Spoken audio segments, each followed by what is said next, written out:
This episode of BTP Daily is brought to you by K-Rico Coffee, man. One of the best coffee places you can go to, and they're also selling coffee for everyone all over the place, but it's nice to have some coffee at home. It's also nice to have some coffee somewhere else, but it's also tremendous to go have some over at K-Rico Coffee. For those of you that live down in South Florida, definitely a place you want to go to. It's over at 2728 Hollywood Boulevard in Hollywood. And you will enjoy it. JR and the gang have some tremendous coffee, have some tremendous types of coffee recipes and all this other good stuff that you will definitely enjoy. But more what you will enjoy, other than the coffee, let me be completely honest with you on this one, is the people. You go in there, you chat, they talk. What a concept, right? People talking nowadays face to face and, actually caring about what you say. And no need to really look at your cell phone in any way, shape, or form. Yeah, K-Rico Coffee gives you that more human experience, that human touch, because they care so much about their craft, but they also care so much about making you, the consumer, happy with your cup of coffee. Whatever type of coffee you might like, everybody has different tastes, everybody has different likes. K-Rico Coffee has it for you. K-Rico Coffee. It's the people that make coffee good.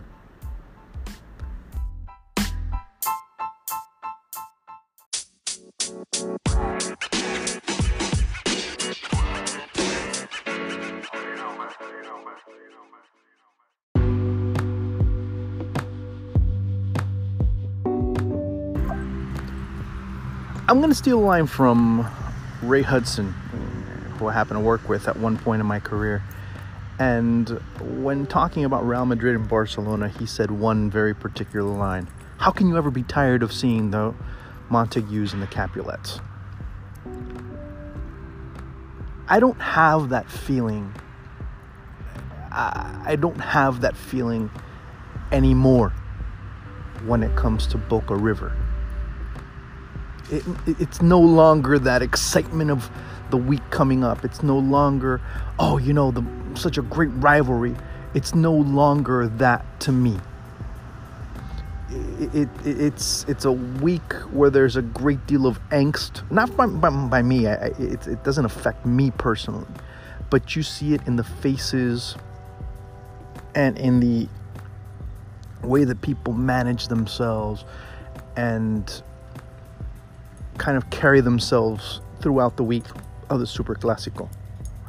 Now, add to the fact that the Superclásico has been played for about a couple of weeks now.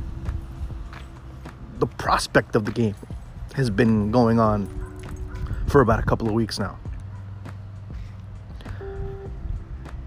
It's no longer as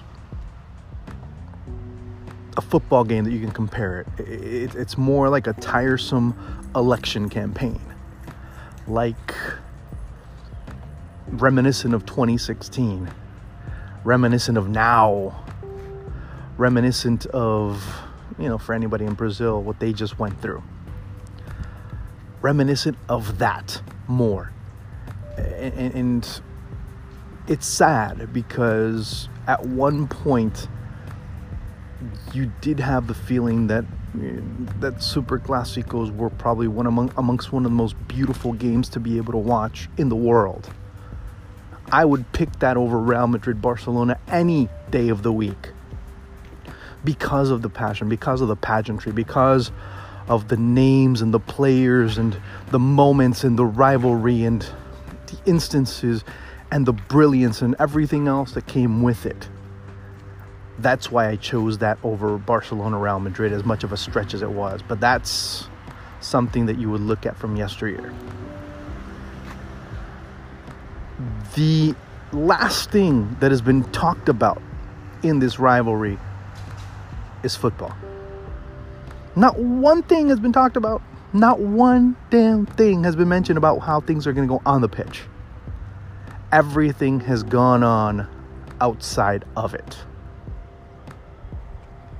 Ironically, I could use the pun. Everything that's been talked about has been beyond the pitch.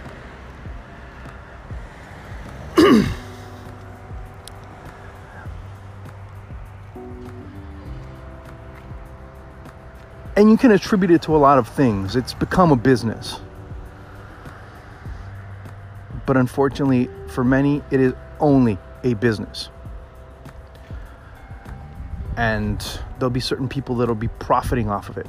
Unfortunately, it's people with criminal records that have been accused of money laundering and exploiting people and some even killing people. That's the case of the Barra Bravas. Those are the ones that are going to end up profiting out of this. Individuals that have harassed and have exploited and have extorted their respective clubs to give them merchandise, to give them money, to give some fans a salary to go and support their team. Traveling, free tickets, free travel, free expenses, free lodging. Not just to River Plate or Boca Juniors matches, to the World Cup, to Copa America, to wherever the Argentine national team goes, to wherever those teams end up going, they follow.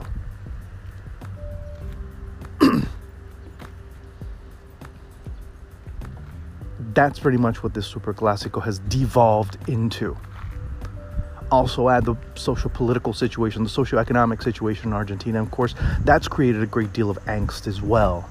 The uncertainty, the fear, the boogeyman, the shadow of 2001 beginning to lurk at, once again. And the economic uncertainty, as what you earned maybe about 2-3 years ago, this year only earns you maybe 1/40th of that. Or 1/4 of that. Maybe I shouldn't be as drastic. So this game really creates more of that than actual joy. Like, we're going to have a celebration of the game. We're going to have... No, it's not the case. There's a reason why, and I've been asked quite often, what do you mean that there can't be any visiting fans? First of all, I don't think it's recommendable for a visiting fan to go to one pitch or the other. Forget it. I mean, I'm not giving you a preference. I'm not even talking about a fan. I'm just talking about as a person that lived there. When I first got to, mind you, I'm talking about 2002 or late 2001, early 2002. When I got to Argentina, they told me, look, word of advice, do not wear your jersey, your Boca jersey, here. And I, of course, who have been very wary of where I've stood and very, understanding of, do as the Romans do. I very obediently obliged. I made sure I didn't go, and that was reinforced that time. Hey man, don't be stupid. Don't be doing this. Don't be doing that. And I didn't, because I didn't want any problems. I didn't want to manufacture my own drama. And that's what it is. There's a lot of social angst. There's a lot of issues that have been developing and brewing, and now you see them ferment into some chaotic situations. Of course, we've seen individuals already getting into fights. We've already seen someone be murdered the other day outside of a store in Buenos Aires. One of the most unenviable jobs right now in the world would be a Buenos Aires cop. You have this going on. You have the everyday situations that are going on. Let's just be honest with that you're compounding a situation. And on top of that, you are going to have to deal with the G20 summit coming up in the next couple of days. Not a month that I would particularly want to be a policeman in Buenos Aires about right now. So much so that the president of Argentina, Mauricio Macri, talked about bringing in the, military to be able to deal with this situation, to be able to support the police. As I mentioned before, Boca River no longer have that tinge of a rivalry. It's now utter hatred. And it's something very broad, of course, because I have my sister-in-law is a Boca fan. Her husband's a River fan. Of course, those types of things still exist. But in the overall vein of things, the ones that have really become the burden of a society have created into that. The media have also created it into that. But at times, and I'll raise my hand because I'm part of it, and whether I was part of the problem or not, I don't know. Maybe I have been to an extent. Maybe I haven't been to an extent. I don't know. But I can surely tell you the media is the one that really has created this monster as well. We have created this monster as well. But when the problems come, when the issues emerge, that's when quickly the media really come out and say, well, that's not our fault. Not everyone, mind you. Not everyone has been that. But there have been some that have been. And to me, that's where the biggest issue lies. I hope and I pray that this match ends up being a celebration of football, that ends up being a demonstration of what football in this part of the world that has been much maligned, that has suffered so much corruption, ends up being a tremendous display. And regardless of who wins, and I know that sounds stupid, and people that follow these leagues in South America are going to say, whoever wins, are you crazy? The team that loses is going to pretty much suffer a fate that nobody ever wants in their life.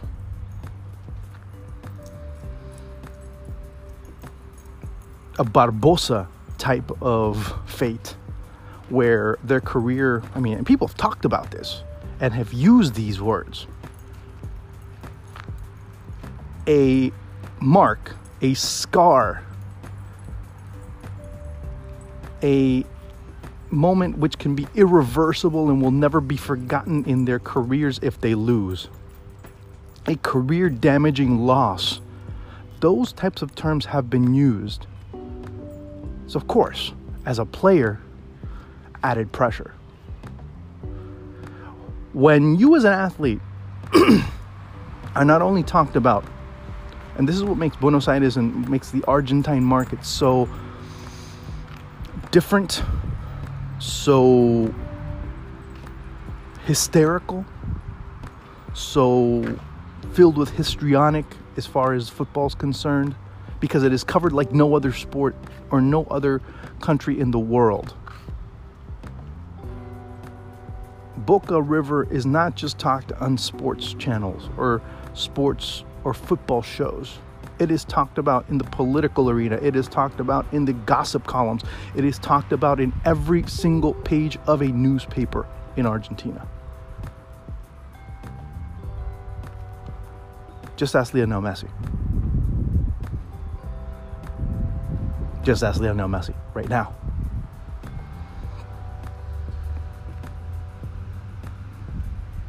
That's the biggest problem with Argentine football, is sometimes passion can go into insanity. There's a very thin line.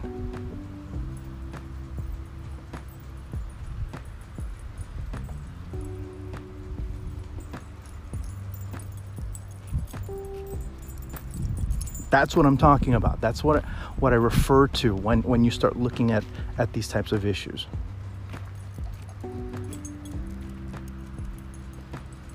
Love and insanity are pretty much a very thin line amongst one another. And sometimes that very thin line is a very thin, blurry line. And that's how football has fallen in Argentina. The craziness, the insanity, that's what prevails now. No longer is it logic. No longer is it analysis. No longer is it giving depth and richness to an argument. It's about screaming and about getting into fights, which is what you see constantly on Argentine television. That's why the football environment there has become so toxic. That's the biggest problem with the game over there. And again, I hope and I pray that this comes out pretty much where more than Boca or River winning, it doesn't even matter at this point.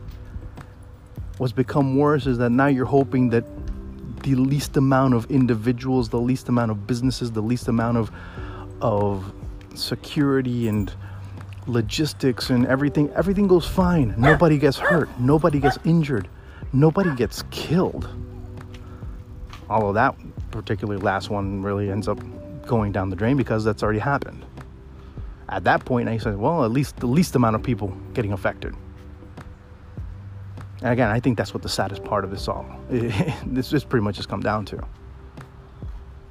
see what this particular rivalry, one of the greatest historically in the world, has devolved into.